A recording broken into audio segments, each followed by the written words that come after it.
स्वागत है आपका थिंक पॉलिटिकल चैनल में। आज हम पढ़ने वाले हैं प्रियम्बल के बारे में। जब भी हम कॉन्स्टिट्यूशन की बात करते हैं तो अक्सर हम प्रियम्बल के बारे में ज़रूर पढ़ते हैं। तो फर्स्ट लेक्चर में हमने हल्का सा बेसिक एक आइडिया लिया था कि आखिरकार कॉन्स्टिट्यूशन का मतलब क्या है, उसका बेसिक मीनिंग क्या है। और आज हम पढ़ेंगे प्रियम्बल के बारे में थोड़ा सा डीपली। ठीक है, तो आप रेडी हैं? तो स्टार्ट करते हैं हम प्रियम्बल के मीनिंग के साथ। प्रियम्बल क्या है? प्रियम्बल एक लैटिन वर्ड से आया है विच इज़ प्रियम्बुलस, जिसका मतलब है to go prior, anything which comes prior. Prior मतलब कोई भी ऐसी चीज़ जो सबसे पहले आए। प्रियम्बल एक्ट करता है एज एन इंट्रोडक्टरी पार्ट किसी भी स्पेसिफिक डॉक्यूमेंट का। वैसे तो प्रियम्बल के बहुत सारे टाइप्स होते हैं, but as a political science student हम मेनली फोकस करेंगे about the legal preamble. Legal preamble एक वन ऑफ द टाइप है प्रियम्बल का। और लीगल प्रियम्बल के बारे में ही हम क्यों फोकस कर रहे हैं? क्योंकि जो प्रियम्बल हम इंडियन कॉन्स्टिट्यूशन में जिसकी बात करते हैं, जिसको रेफर करते हैं, वो एक लीगल प्रियम्बल है। अब बात करते हैं इंडियन कॉन्स्टिट्यूशन के प्रियम्बल की। इंडियन कॉन्स्टिट्यूशन में preamble as an introductory part role play करता है। वो एक्सप्लेन करता है कि डॉक्यूमेंट जो आगे हम कॉन्स्टिट्यूशन के बारे में बात करने वाले हैं उसमें क्या फिलॉसफी है। उसकी फिलॉसफी का मतलब होता है कि आप क्या रीज़न यूज़ कर सकते हो, क्या बिलीफ हैं आपके, क्या आइडियाज़ हैं। जो बिलीफ एंड आइडियाज़ को हम पुट करते हैं अपने आसपास के दुनिया को समझने के लिए, जो चीज़ें एग्जिस्ट कर रही है हमारे आसपास उसको समझने के लिए, उसको हम फिलॉसफी कहते हैं। तो डॉक्यूमेंट की जो फिलॉसफी है और उसके क्या ऑब्जेक्टिव्स हैं उसको हमारा प्रियम्बल एक्सप्लेन करता है। सेकेंड पॉइंट कि क्या इंटेंशन रही है हमारी फ्रेमर्स की कॉन्स्टिट्यूशन को बनाते हुए, क्या उसकी हिस्ट्री है, एंड क्या कोर वैल्यूज और प्रिंसिपल है हमारे कॉन्स्टिट्यूशन के। अब यहाँ बात हो रही है वैल्यूज एंड प्रिंसिपल्स की, तो आप एक पॉलिटिकल साइंस स्टूडेंट हो तो आपको डीप मीनिंग पता होना चाहिए कि वैल्यूज और प्रिंसिपल्स आखिरकार क्या है। अब हम बात करेंगे प्रियम्बल के कंपोनेंट्स की। तो अब आपको वीडियो में शो हो रहा है ओरिजिनल प्रियम्बल। तो ये एक ओरिजिनल प्रियम्बल की इमेज है जो मैंने यहाँ पर शो की हुई है वीडियो में। तो इसमें सबसे पहला जो कीवर्ड है जिस पे आपका फोकस जाना चाहिए वो है we the people of India. तो we the people of India क्या इंडिकेट करता है, क्या एक्सप्लेन करता है? ये एक्सप्लेन करता है और इंडिकेट करता है that people are the source of authority of the constitution. Sovereignty है लोगों के पास। सोवरेनिटी का क्या मतलब है? सोवरेनिटी का मतलब है कि हमारा जो स्टेट है, हमारा स्टेट इंडिया, काफ़ी बार हम अपने नेशन को भी एज अ स्टेट डिफाइन करते हैं, हमारी कंट्री को हम स्टेट भी डिफाइन करते हैं। स्टेट क्या है वो हम आगे आने वाली वीडियोस में भी डिस्कस करेंगे अच्छे से। तो हमारा जो स्टेट है, हमारी जो कंट्री है, वो एक इंडिपेंडेंट अथॉरिटी है, ना कि किसी और स्टेट के अंडर है, ना कि किसी और के इन्फ्लुएंस के अंडर है। हमारे यहाँ का जो लेजिस्लेचर है वो इंडिपेंडेंटली लॉज बनाता है, राइट। सेकेंड कीवर्ड हमें यहाँ पर जिस पे ध्यान देना चाहिए वो है सोवरीन। ऊपर तो हम बात कर रहे थे we the people of India, जो कि एक्सप्लेन करता है कि लोगों के पास सोवरेनिटी है। अब यहाँ हम अलग से एक डिफरेंट कीवर्ड है जो है सोवरीन। SSDR के कीवर्ड से आप इसको याद भी कर सकते हैं। वैसे कोई शॉर्ट फॉर्म नहीं है, लेकिन मैंने ऐसी बार बार आप रिपीट करोगे तो आपको ये फॉर्म भी याद रहेगा। As a political science student आपको प्रियम्बल अच्छे से याद होना चाहिए, राइट। क्योंकि आपको कॉन्स्टिट्यूशन अगर आप पढ़ते हैं तो प्रियम्बल आपका स्टार्टिंग का इंट्रोडक्टरी पार्ट है। तो अगर आपको कॉन्स्टिट्यूशन के बारे में जानना है या पढ़ना है तो आपको उसके इंट्रोडक्टरी पार्ट पे जरूर फोकस करना चाहिए। क्योंकि जैसे कि हमने पहले डिस्कस किया है कि ये हमें पूरा बेसिक ऑब्जेक्टिव्स, जो एम्स है, वैल्यूज है, प्रिंसिपल्स है कॉन्स्टिट्यूशन के, उसको एक्सप्लेन करता है, राइट। तो सोवरीन वर्ड क्या है? सोवरीन का मतलब ये होता है कि हमारी जो इंडिया है वो एक इंडिपेंडेंट अथॉरिटी है और ना कि किसी डोमिनियन के अंडर वो काम करती है। हमारे यहाँ का जो लेजिस्लेचर है उसकी खुद की पावर्स हैं लॉज बनाने की। अच्छा, आप ये बता सकते हैं मुझे कमेंट करके कि कौन से आर्टिकल में हम सोवरेनिटी, यूनिटी और इंटीग्रिटी की बात करते हैं हमारे कॉन्स्टिट्यूशन में? अगर आपको पता है तो ज़रूर कमेंट करना, ओके। सो थर्ड हमारा जो कीवर्ड है वो है सोशलिस्ट। अब सोशलिस्ट का क्या मतलब है? सोशलिस्ट काफ़ी बार सुना होगा आपने, ये एक आइडियोलॉजी भी है जो हम पॉलिटिकल थ्योरी में भी पढ़ते हैं। तो सोशलिस्ट का क्या मतलब है? सोशलिस्ट का मतलब है वो सोच जहाँ पर हम फोकस करते हैं पूरे समाज पे एज अ होल, ना कि सिर्फ एक इंडिविजुअल की फ्रीडम के बारे में, ना कि एक इंडिविजुअल के एडवांटेज के बारे में हम फोकस करते हैं। हम बात करते हैं पूरे सोसाइटी की एज अ होल। ये मेनली एक पॉलिटिकल और इकोनॉमिक फिलॉसफी है। पॉलिटिकल इकोनॉमिक फिलॉसफी का मतलब ये है कि ऐसे बिलीव्स, ऐसे पॉलिटिकल और इकोनॉमिक मैटर्स से रिलेटेड ऐसे बिलीव्स हैं जिसमें हम ये बिलीव करते हैं कि सबको बराबरी का हक मिलना चाहिए, जो हमारे पास रिसोर्सेज हैं वो इक्वली डिस्ट्रीब्यूट होने चाहिए। तो कहीं ना कहीं जो सोशलिस्ट होते हैं वो बिलीव करते हैं इन अ मिक्स्ड इकोनॉमी, जो कि हमारे इंडिया में भी फॉलो होता है। हम फोकस करते हैं both on public sector and private sector, public and private, that is a mixed economy, okay. और ये जो वर्ड है, ये हमारा वर्ड मेंशन हुआ था under 42nd constitutional amendment act 1976। ये आपको पता होना चाहिए। अब हमारा फोर्थ कीवर्ड आता है सेक्युलर। सेक्युलर का मतलब है कि हम हर रिलीजन को रिस्पेक्ट करते हैं, प्रोटेक्ट करते हैं और सपोर्ट करते हैं फ्रॉम द स्टेट। अब आप ये भी कमेंट करके बताइए कि हमारे इंडियन कॉन्स्टिट्यूशन में कौन से ऐसे आर्टिकल्स हैं जो कि सेक्युलरिज्म को सपोर्ट करता है, जो कहीं ना कहीं शो करता है कि हम सेक्युलरिज्म को फॉलो करते हैं, उसको सपोर्ट करते हैं।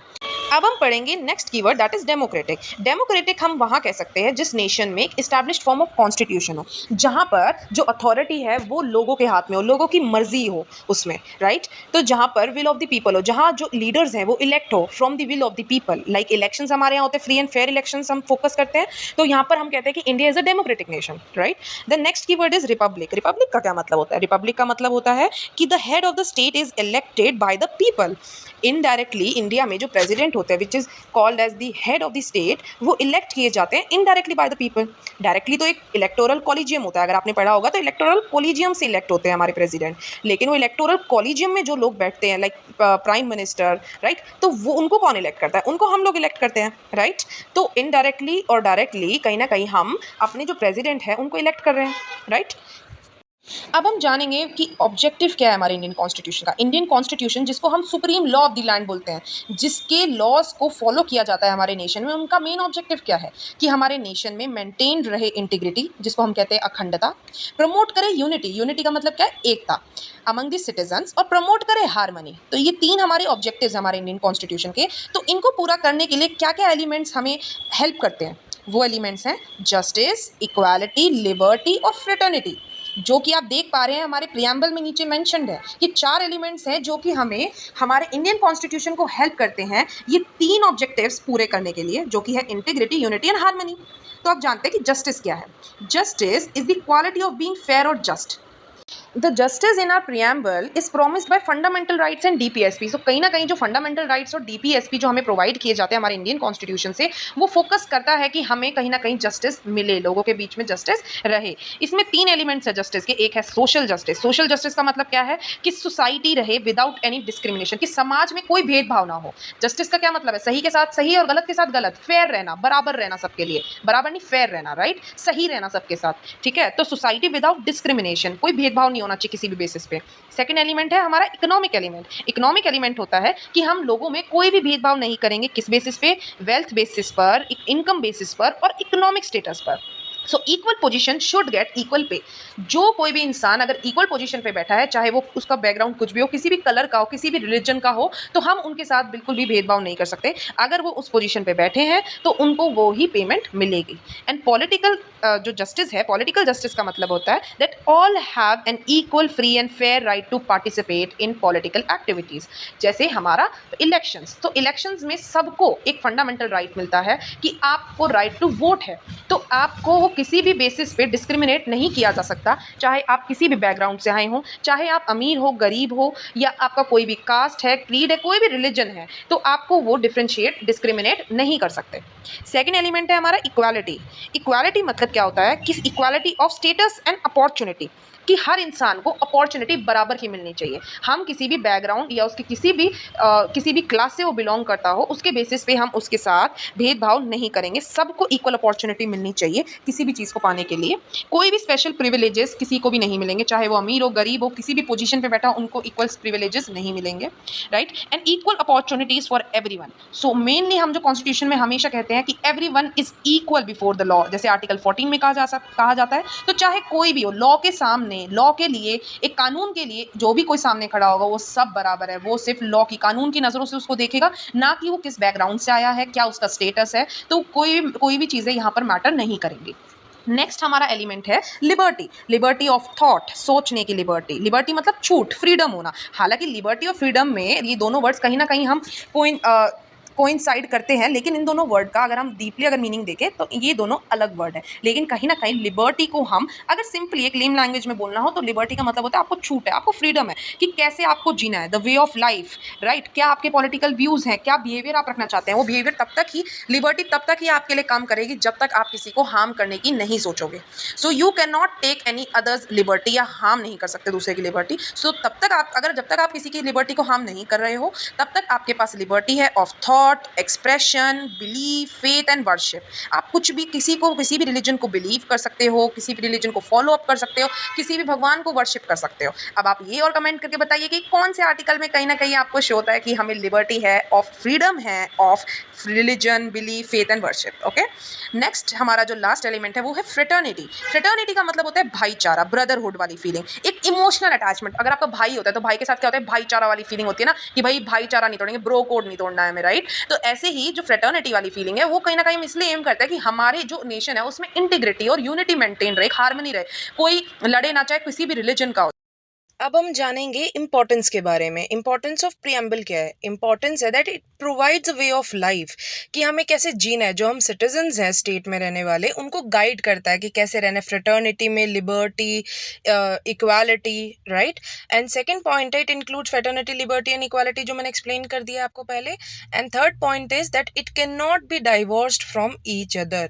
फ्रेटर्निटी, लिबर्टी और इक्वालिटी ये तीनों लिंक्ड है। एक भी एलिमेंट इंडिपेंडेंटली एग्जिस्ट नहीं कर सकता, ठीक है। तो फ्रेटर्निटी, लिबर्टी और इक्वालिटी तीनों ही साथ, तीनों के तीनों एलिमेंट्स बहुत ज़रूरी है। तो ये हमारे इम्पोर्टेंस थी प्रियम्बल की। और आई होप कि आपने वीडियो को एंजॉय किया होगा, समझ में आए होंगे आपको कॉन्सेप्ट्स। तो वेट करिए नेक्स्ट कॉन्सेप्ट के लिए, एंड तब तक पढ़ते रहिए, एंजॉय करिए। Bye bye students.